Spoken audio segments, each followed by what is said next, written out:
Trabajé 5 años como mesero en el mismo restaurante, un lugar tranquilo, de barrio, con clientela bastante fija. En ese tiempo aprendí a reconocer patrones, quien venía los viernes, quien pedía siempre lo mismo, quien dejaba buena propina y quien no. Había un cliente, un hombre que calculo tendría unos 60 años, que durante casi 2 de esos 5 años, vino absolutamente todos los días, sin excepción, a sentarse en la misma mesa, a la misma hora. A pedir lo mismo. Lo conocíamos todos en el restaurante. Hasta el dueño lo saludaba por su nombre. Un día, dejó de venir. Eso, por sí solo, no tendría nada de raro. Lo raro es lo que pasó después, cuando empecé a intentar averiguar qué le había pasado. Antes de seguir, si te interesan los misterios reales sin resolver como este, quédate, en Códice Perdido subimos una historia nueva cada semana. Suscríbete para no perderte la próxima. Para que esta historia tenga sentido completo, primero les cuento cómo era mi trabajo. Trabajé como mesero en un restaurante familiar, de esos que sobreviven gracias a la clientela de barrio más que al turismo, durante 5 años, desde los 22 hasta los 27. Era un lugar chico, con no más de 12 mesas, atendido en su mayoría por la misma familia dueña y un par de empleados fijos, entre los que estaba yo. El tipo de lugar donde uno termina conociendo, con el tiempo, no solo los pedidos de los clientes habituales, sino también fragmentos de sus vidas, quien estaba pasando un mal momento, quien tenía un nieto nuevo, quien discutía siempre por teléfono antes de sentarse a comer. El dueño, un hombre mayor al que le decíamos don Aurelio, tenía memoria de elefante para los clientes fijos. Sabía nombres, pedidos, hasta preferencias mínimas como el punto de la carne o si alguien prefería el pan tostado o no. Esa cultura de atención personalizada era parte de lo que hacía que la gente volviera, incluso con otros lugares más nuevos y modernos abriendo alrededor con el paso de los años. Fue en ese ambiente, tan atento al detalle y a la rutina de cada cliente, donde empecé a notar al hombre del que les voy a hablar. Empezó a venir cuando yo llevaba apenas unos meses trabajando ahí. Un hombre de unos 60 años, siempre vestido de forma similar, un saco gris, algo gastado pero prolijo, y un sombrero que se quitaba apenas entraba y dejaba sobre la mesa, nunca en el perchero como hacían otros clientes. Se sentaba siempre en la misma mesa, la que quedaba en el rincón más alejado de la puerta, junto a la ventana que daba a la calle lateral, menos transitada que la avenida principal. Llegaba, sin excepción, a las 7:15 de la tarde, ni un minuto antes ni un minuto después, algo que con el tiempo se volvió casi un chiste interno entre los empleados. Podíamos poner en hora nuestros relojes con su llegada. Pedía siempre lo mismo, una sopa de entrada, un plato principal que variaba según el día de la semana pero seguía un patrón fijo, los lunes pescado, los martes pollo, y así sucesivamente. Como si tuviera un menú personal memorizado que coincidía, curiosamente, con el menú del día que ofrecía el restaurante, aunque nunca pedía el menú del día como tal, sino cada plato por separado, con instrucciones específicas sobre cómo prepararlo. Comía solo, siempre. En 2 años, jamás lo vi acompañado, ni recibiendo una llamada, ni mirando un teléfono celular. De hecho, no recuerdo haberle visto nunca un celular, algo que en su momento no me pareció extraño, considerando su edad. Pero que ahora, mirando atrás, se suma a la lista de detalles raros. Pagaba siempre en efectivo, con el monto exacto contado de antemano, sin esperar vuelto, dejando una propina fija que jamás variaba, ni para arriba ni para abajo, sin importar el total de la cuenta. Con el tiempo, como pasa con cualquier cliente frecuente, empezamos a intercambiar algunas palabras con él, más allá de tomar el pedido. Nunca fue un hombre muy hablador, pero tampoco antipático, simplemente reservado, de esos que responden con cortesía pero no abren mucho la conversación. Sabíamos que se llamaba, según nos había dicho alguna vez, Ricardo. No sabíamos su apellido. Sabíamos que vivía solo, porque en alguna ocasión, comentando el clima o alguna noticia del barrio, mencionaba cosas como, en casa, solo, uno se acostumbra al silencio. Nunca supimos exactamente dónde quedaba esa casa.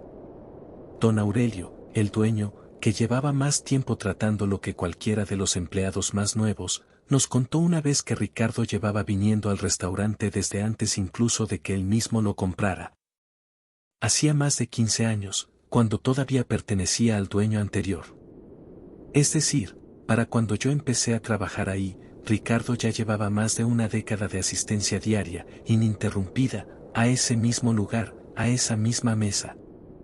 Le pregunté una vez a don Aurelio si sabía a qué se dedicaba Ricardo, de dónde sacaba el tiempo para comer ahí todos los días a la misma hora exacta, año tras año.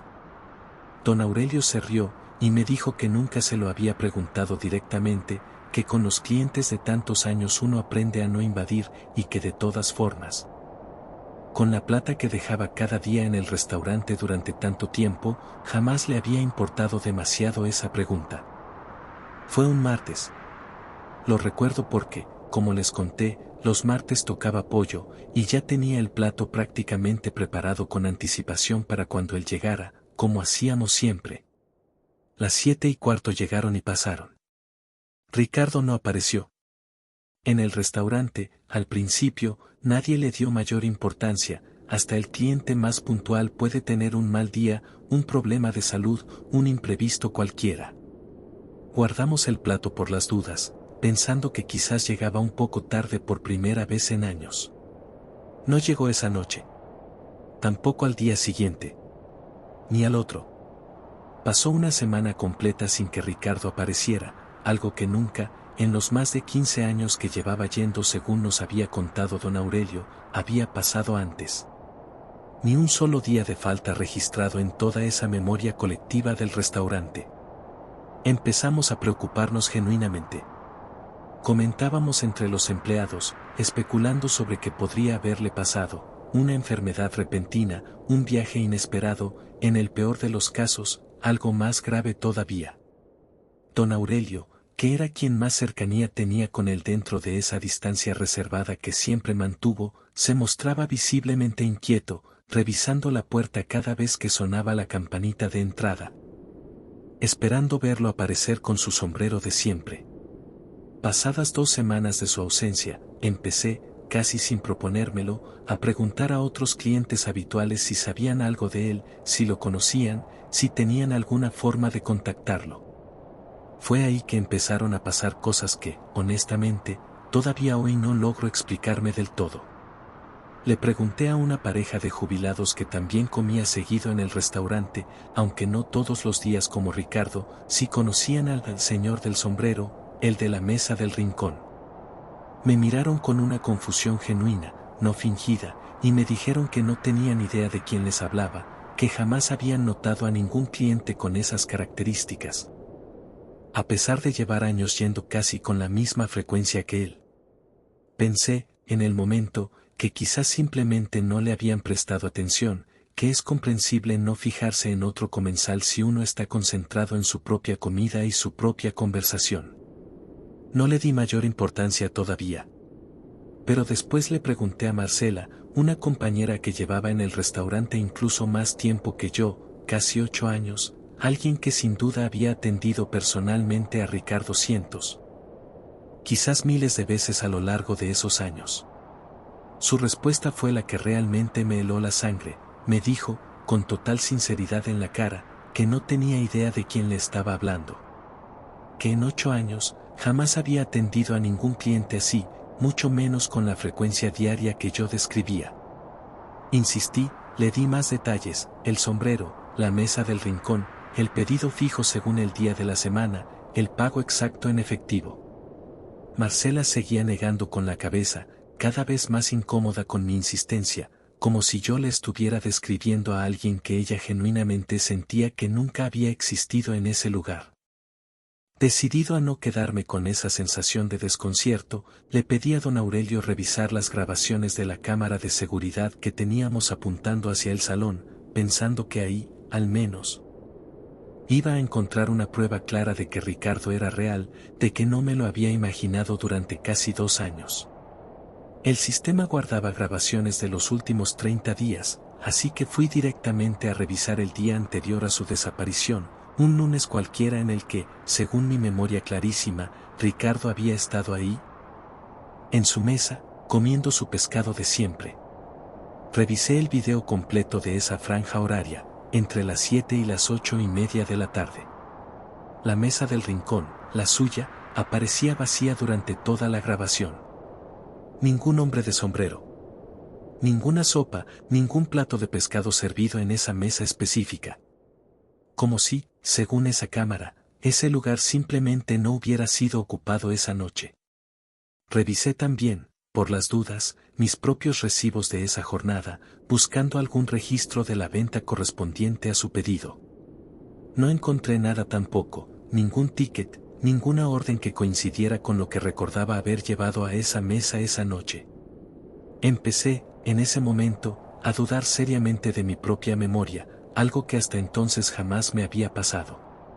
Sentía, con una certeza física innegable, que Ricardo era real, que lo había atendido cientos de veces, que podía describir hasta el más mínimo detalle de su rutina.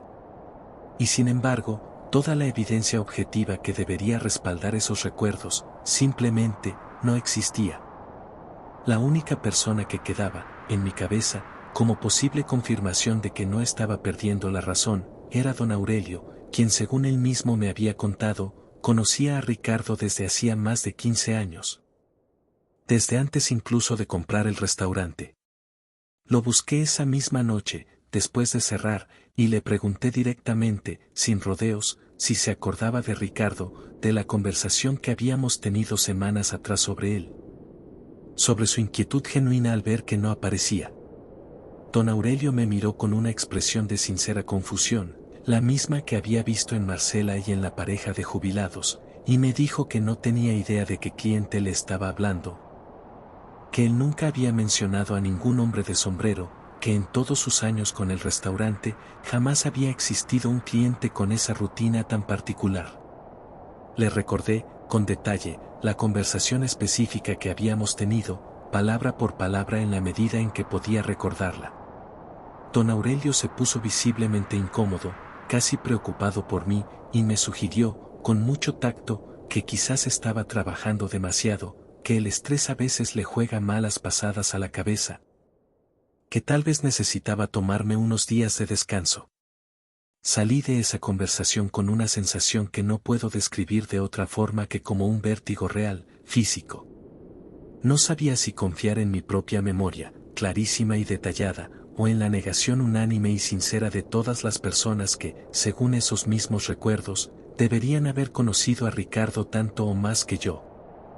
Necesitaba algo más sólido que recuerdos y grabaciones vacías, así que empecé a buscar por mi cuenta, fuera del restaurante. Recordaba, de alguna conversación suelta con él a lo largo de esos 2 años, que Ricardo había mencionado, alguna vez, haber trabajado durante mucho tiempo en una fábrica textil que ya no existía. Cerrada hacía varias décadas, ubicada a pocas cuadras del restaurante.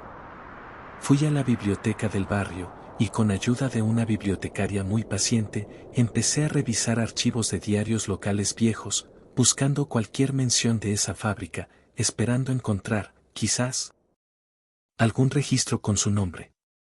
Encontré la fábrica, efectivamente, mencionada en varios artículos de los años 70 y 80.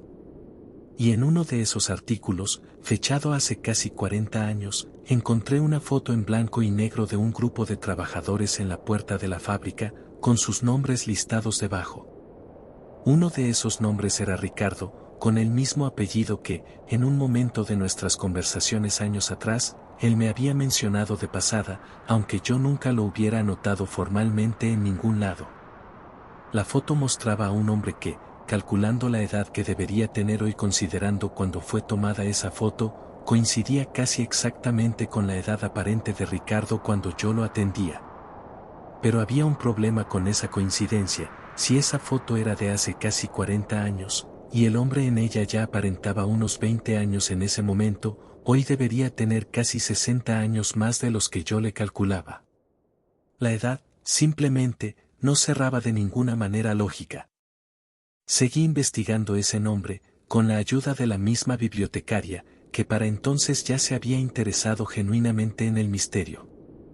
Encontramos, en un diario local todavía más viejo, un aviso fúnebre correspondiente a un hombre con exactamente ese mismo nombre y apellido, fechado hace 32 años. El aviso describía a un hombre que había trabajado toda su vida en esa misma fábrica textil, que había muerto de forma repentina, y que, según una frase específica del aviso que se me quedó grabada, se destacaba entre sus compañeros por una puntualidad y una rutina que todos en el barrio conocían bien. No tengo forma de confirmar, con certeza absoluta, que ese hombre del aviso fúnebre y el Ricardo que atendí durante 2 años en el restaurante sean la misma persona. Los nombres coinciden. Las fechas no cierran de ninguna manera racional. Y sin embargo, algo en la descripción de esa rutina tan reconocible me generó una sensación que todavía hoy no logro sacarme de encima. Le mostré la foto y el aviso fúnebre a don Aurelio, sin mencionarle directamente mi teoría, solo preguntándole si el nombre le sonaba de algo, si alguna vez había escuchado hablar de este hombre en el barrio. Se quedó mirando la foto un largo rato, con una expresión que no supe interpretar del todo, y finalmente dijo, muy despacio, que el rostro le resultaba extrañamente familiar, aunque no lograba explicar de dónde. Dejé de trabajar en ese restaurante hace casi un año, por motivos que no tienen relación directa con esta historia, aunque no puedo negar que la sensación incómoda que me dejó todo esto influyó, aunque sea un poco, en mi decisión de buscar otro trabajo. La mesa del rincón sigue existiendo, según sé por antiguos compañeros con los que todavía tengo algo de contacto. Nadie más volvió a mencionar jamás a ningún cliente parecido a Ricardo, ni antes ni después de mi búsqueda. Es, para todos los que trabajan ahí actualmente, una mesa más, sin ninguna historia particular asociada. Guardo, hasta el día de hoy, una fotocopia del aviso fúnebre que encontramos en la biblioteca, junto con una copia de la foto de la fábrica. A veces las miro, tratando de encontrar alguna explicación que tenga sentido completo, alguna forma racional de unir todos los cabos sueltos de esta historia. No la encontré todavía. Lo único que sé, con certeza absoluta, es lo que viví, 2 años atendiendo a un hombre real, tangible, con una rutina tan puntual que podíamos poner en hora nuestros relojes con su llegada. Y después, un vacío total en cualquier registro, en cualquier memoria ajena a la mía, como si esos 2 años, para el resto del mundo, simplemente no hubieran incluido a Ricardo en absoluto. Les cuento esto porque necesitaba decirlo en voz alta, aunque sea así, sin que sepan quién soy realmente. No tengo una explicación para darles, y esa es, quizás, la parte que más me sigue costando de todo esto. Si alguna vez viviste algo parecido, un cliente, un vecino, alguien de tu rutina diaria que de golpe nadie más recuerda haber conocido, mándame tu historia al correo que está en la descripción. La vamos a contar acá, con nombres cambiados, como conté hoy la mía. Y si tenés alguna teoría sobre qué puede haber pasado con Ricardo, contámelo en los comentarios. Sinceramente, después de todo este tiempo, sigo sin tener ni una sola idea que me cierre del todo.